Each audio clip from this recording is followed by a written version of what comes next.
La fe se impuso al miedo. María Corina y Edmundo, las primarias del 22 de octubre, demostraron que el poder está en la gente. Reaparece Tarek El Aizami, el hombre de Hezbollah en Venezuela. Noche de fuego en Ucrania. Rusia desata ataques masivos. Hola amigos de Impacto Venezuela, soy Yasmín Velasco y hoy 22 de octubre. Estas son las noticias más destacadas del día en nuestro noticiero estelar. Desde la clandestinidad, la dirigente venezolana y Premio Nobel de la Paz María Corina Machado, en un encuentro virtual para conmemorar los 2 años de la primaria de la oposición democrática en 2023, aquel proceso que movilizó a casi 3 millones de venezolanos, lo definió como la derrota espiritual de la administración de Maduro y el inicio de una etapa para finalizar, según ella, con los días del control dictatorial del chavismo en el poder. Quique Frías nos cuenta.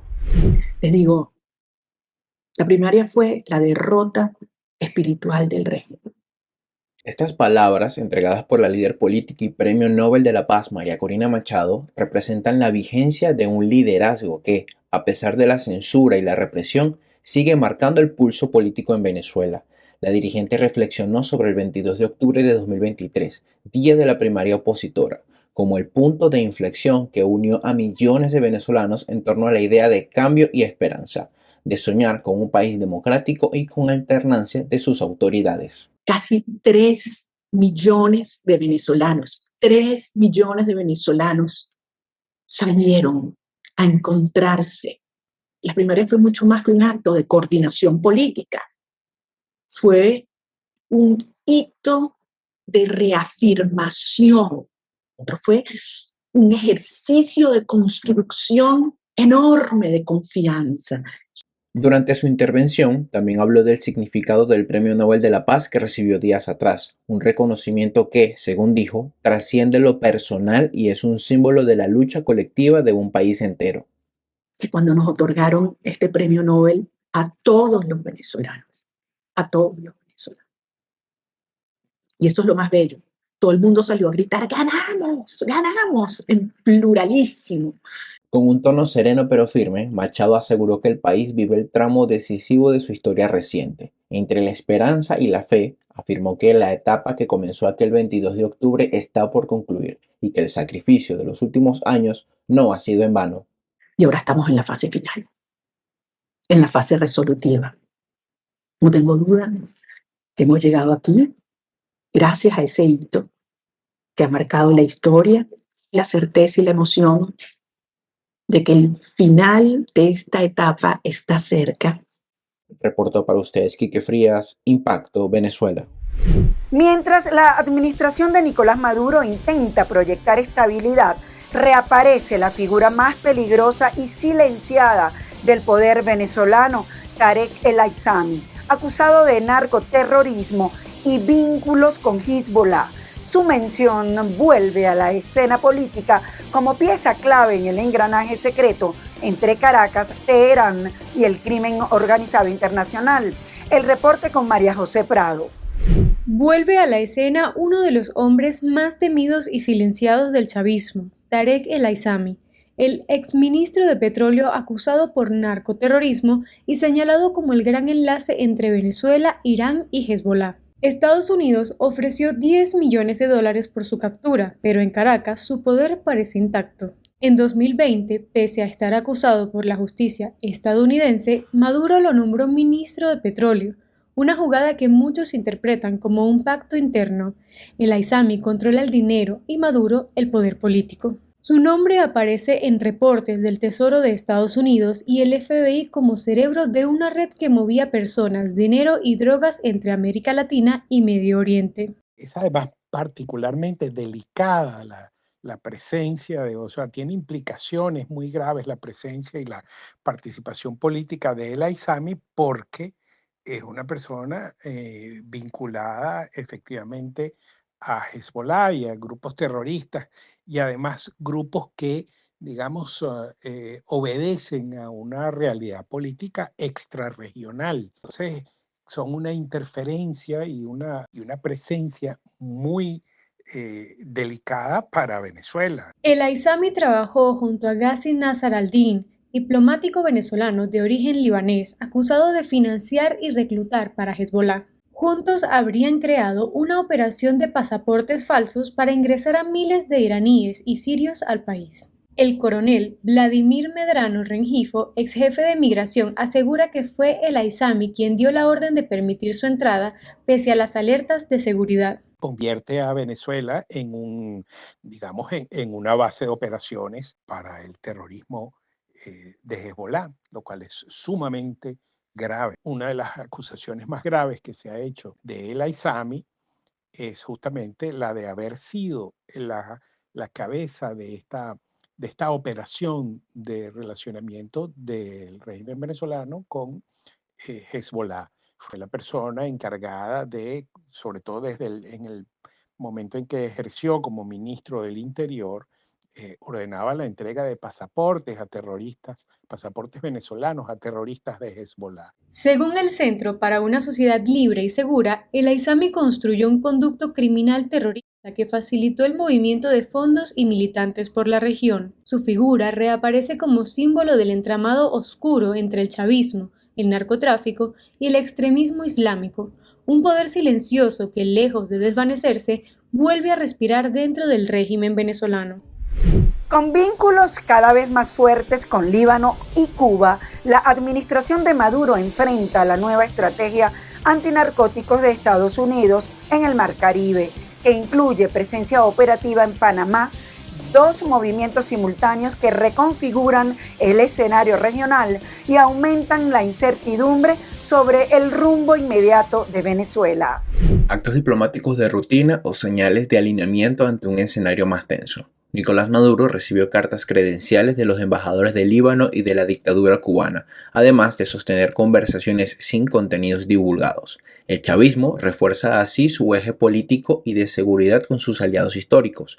En paralelo, el gobierno de Estados Unidos define parámetros y reglas de empleo a través de su Comando Sur para el despliegue antinarcóticos en la región, esta vez con un anclaje en Panamá. El mensaje es doble: más coordinación entre socios de Miraflores y, por otro lado, mayor presión operativa sobre rutas y actores del narcotráfico. Embajador de la República de Cuba ante la República Bolivariana de Venezuela. Bien, como hacíamos referencia en estos momentos, el señor Jorge Luis Mayo Fernández, con este estrechón de mano, saluda al presidente constitucional de la República Bolivariana de Venezuela, Nicolás Maduro Moros.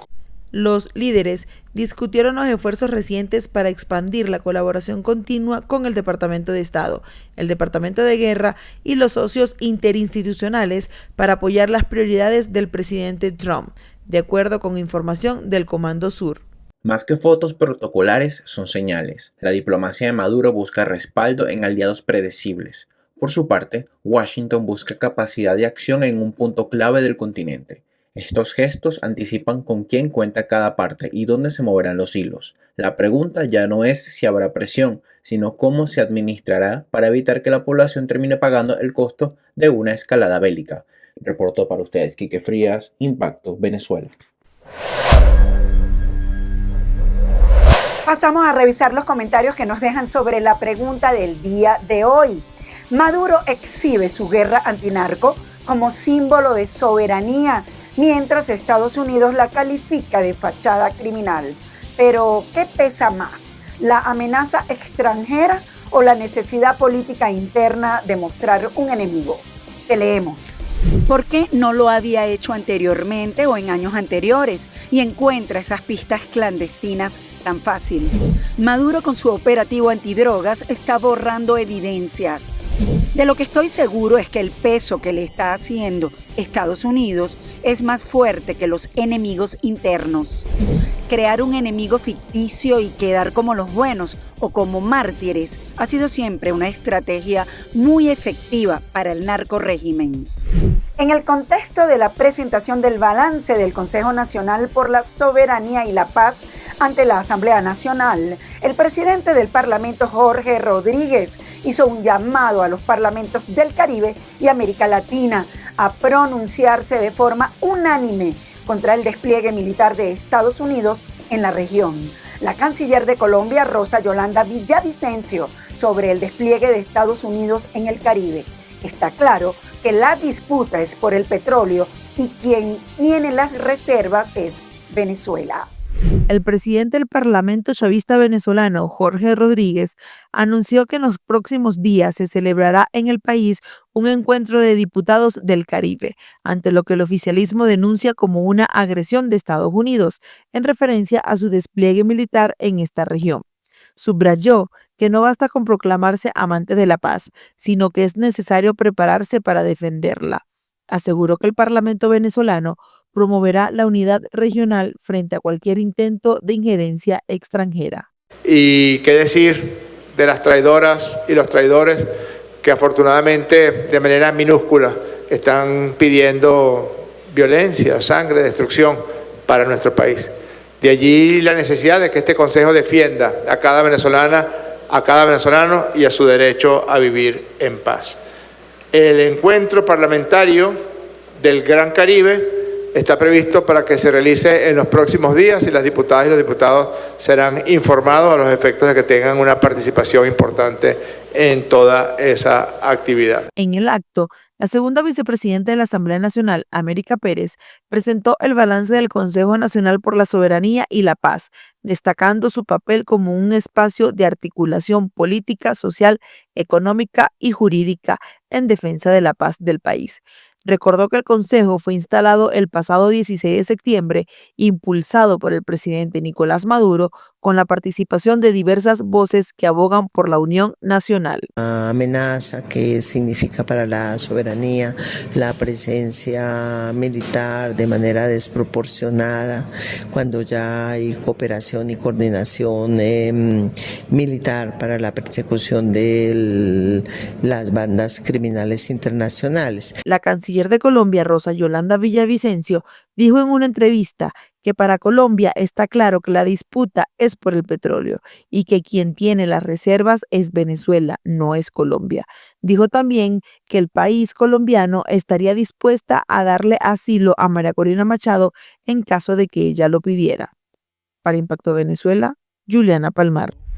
Una aeronave tipo ala fija se estrelló hoy miércoles cerca de las 10 de la mañana cuando intentaba despegar del aeródromo de aeropuerto de Paramillo en la ciudad de San Cristóbal, estado Táchira. En el siniestro fallecieron el piloto y su copiloto y la unidad quedó completamente calcinada.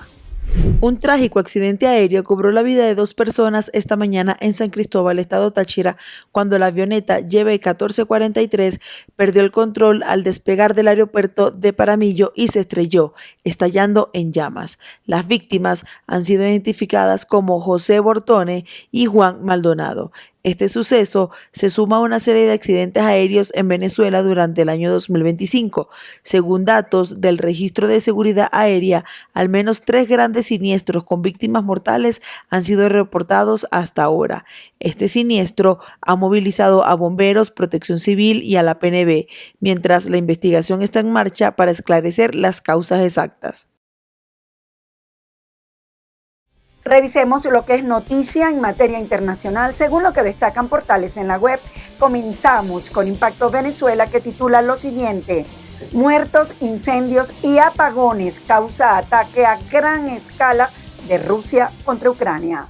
Rusia lanzó un ataque aéreo masivo contra Ucrania que dejó al menos 6 muertos, entre ellos un bebé, y provocó incendios y apagones en gran parte del país. Drones, misiles y aviones de combate golpearon incluso la capital Kyiv, causando graves daños a la infraestructura eléctrica. El presidente Volodymyr Zelensky pidió más presión internacional contra Moscú, mientras el ataque coincide con el enfriamiento de los planes de reunión entre Donald Trump y Vladimir Putin. Colombia negó extradición a Venezuela de Larry Changa, cabecilla del Tren de Aragua. Colombia negó la extradición a Venezuela de Larry Amaury Álvarez Núñez, alias Larry Changa, uno de los fundadores del Tren de Aragua. La Corte Suprema de Justicia dio prioridad a la solicitud de Chile, que fue la primera en presentarse, y el gobierno de Gustavo Petro confirmó la la decisión con una resolución ejecutiva. Larry-Changa, detenido en Colombia desde 2024, es acusado de terrorismo, tráfico de armas y lavado de dinero, pese a que ofreció colaborar con la paz total y desmovilizar a la banda en el país. El gobierno descartó su propuesta y dejó claro que el Tren de Aragua no tendrá beneficios judiciales. Petro revive su convocatoria a una constituyente tras la absolución a Uribe. El presidente Gustavo Petro reactivó su llamado a una asamblea constituyente tras la absolución de Álvaro Uribe. Anunció que este viernes encabezará un acto en la Plaza de Bolívar para iniciar la recolección de firmas, asegurando que el fallo tapa la historia del paramilitarismo en Colombia.